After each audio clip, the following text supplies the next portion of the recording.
আপনারা অনেকেই আছেন হরমোন বৃদ্ধির খাবার ও সহায়ক ঔষধ সম্পর্কে প্রশ্ন করে জানতে চেয়ে থাকেন। আপনাদের সকল প্রশ্নের উত্তর নিয়ে আজকের এই ভিডিওতে কিছুটা তথ্য শেয়ার করব যে খাবারগুলি গ্রহণ করলে পাশাপাশি কী ধরনের ওষুধ সেবন করলে আপনার টেস্টোস্টেরন হরমোনটা বৃদ্ধি পাবে। এই প্রশ্নগুলি জানার আগে শুরুতে একটি তথ্য আপনাদের জন্য শেয়ার করি। আগে আপনাদের জানতে হবে যে খাবারগুলি গ্রহণ করলে পুরুষের টেস্টোস্টেরন হরমোনটা নষ্ট হয়ে যায়, ইনব্যালেন্স হয়ে যায়। আপনি হরমোন বৃদ্ধির খাবার খাচ্ছেন, ওষুধ খাচ্ছেন, আপনার শরীরে হরমোনটা বৃদ্ধি পাচ্ছে না, বরং লোপ পাচ্ছে, হ্রাস পাচ্ছে। বেশিরভাগ ক্ষেত্রে রোগীরা বলেন, ভাইজান আমি তো আখরোট খাই, বাদাম খাই, ডিম খাই, দুধ খাই, মধু খাই, আমার হরমোনটা বাড়ে না। এর কারণ কি? এর কারণ হচ্ছে আপনি জানেন না যে কি ধরনের খাবার গ্রহণ করলে আপনার টেস্টোস্টেরন হরমোনটা নষ্ট হয়, যার ফলে আপনি খাবার খেয়েও আপনার হরমোনটা বৃদ্ধি করতে পারছেন না, ওষুধ সেবন করেও ভালো ফলাফল আপনি পাচ্ছেন না।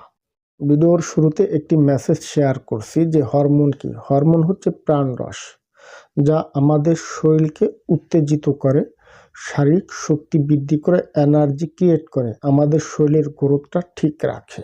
এখন বলি কি কি খাবার গ্রহণ করলে আপনার হরমোনটা নষ্ট হয়ে যায়। নাম্বার 1 হচ্ছে অতিরিক্ত চিনি খাওয়া। যারা নিয়মতান্ত্রিক খাবারগুলি মেনে চলেন না, অনিয়মিতভাবে চিনিটা, মিষ্টি জাতীয় খাবারটা বেশি গ্রহণ করেন, এদের টেস্টোস্টেরন হরমোনটা নষ্ট হয়ে যায়।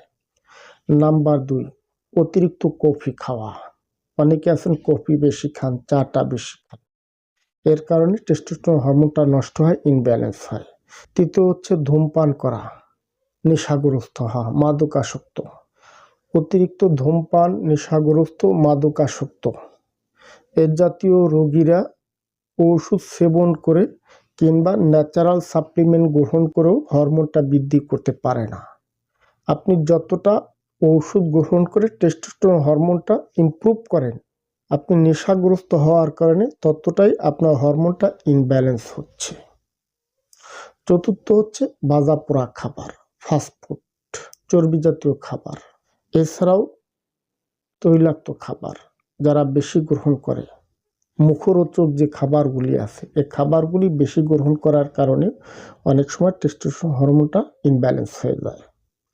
নাম্বার 5 ট্রান্স ফ্যাট, এর কারণে টেস্টোস্টেরন হরমোনটা ইনব্যালেন্স হয়। জীবনযাত্রার মান যদি ঠিক না থাকে, আপনি যত ভালো খাবার খান, আপনার শরীরে হরমোনটা ইমপ্রুভ হবে না, বরং ইনব্যালেন্স হয়ে যাবে। এখন বলি আপনার টেস্টোস্টেরন হরমোনটাকে বৃদ্ধি করার জন্য, বাড়ার জন্য আপনি কী ধরনের খাবার গ্রহণ করবেন। প্রত্যহ রাতে কিংবা সকালে নিয়ম করে দিনে 2 বেলা ডিমের কুসুম খাইতে পারেন, এতে করে টেস্টোস্টেরন হরমোনটা বাড়ে। আপনি চাইলে রাতে ঘুমানোর আগে 1 কাপ গরম দুধ সেবন করতে পারেন। এছাড়াও আপনি চাইলে রাতে ঘুমানোর আগে সকালে খালি পেটে 1 মুঠ পরিমাণ কাঁচা বাদাম, কাঁচা ছোলা পানিতে ভিজিয়ে খেতে পারেন। এছাড়াও আখরোট, কাঠবাদাম, কাজু বাদাম এগুলো আপনি খেতে পারেন। কিংবা প্রত্যহ রাতে ঘুমানোর আগে সকালে খালি পেটে 1 চা চামচ মধু, 1 কোয়া রসুন মুখে দিয়ে চিবিয়ে পেশ করে আপনি খেতে পারেন, এতে করে টেস্টোস্টেরন হরমোনটা বাড়ে। এছাড়াও সবুজ রঙের শাকসবজি, জিঙ্ক সাপ্লিমেন্ট গ্রহণ করতে পারেন। সপ্তাহে 2 দিন 3 দিন লাল মাংস খেতে পারেন, বিশেষ করে গরুর গোশ, খাসির গোশ। এই খাবারগুলির মাধ্যমে আপনার টেস্টোস্টেরন হরমোনটা বৃদ্ধি পায়। সর্বশেষ বলি, যাদের টেস্টোস্টেরন হরমোনটা ইনব্যালেন্স হয়ে গেছেন, বৃদ্ধি করতে চান, এর জন্য সহায়ক ওষুধ কি? আপনারা কি কি ওষুধ গ্রহণ করলে আপনার হরমোনটা বৃদ্ধি পাবে। নাম্বার 1 হচ্ছে মালদুনের লুবুব কবির, সকালে 2 চামচ, রাতে 2 চা চামচ খাবার পর। এছাড়াও আপনি চাইলে মালদুনের মোগাল্লিস খেতে পারেন, ক্যাপসুল জিনসিনা সকালে 1টা রাতে 1টা খেতে পারেন, ক্যাপসুল জিনটুন খেতে পারেন, ট্যাবলেট ইনিসপাম খেতে পারেন। তবে এ ধরনের হরমোন বৃদ্ধির ওষুধ সেবন করার জন্য একজন চিকিৎসকের পরামর্শ অনুযায়ী ওষুধ গ্রহণ করবেন। এতে করে লক্ষণ অনুপাতে আপনার ওষুধটা প্রয়োগ হলে খুব সহজে আপনার হরমোনটা বৃদ্ধি পাবে।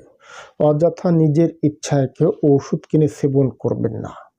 যদি কেউ মনে করেন তার একান্ত পরামর্শ প্রয়োজন আছে, আপনি ইনবক্সে আমাদের সাথে কথা বলবেন। ধন্যবাদ, ভালো থাকবেন সবাই।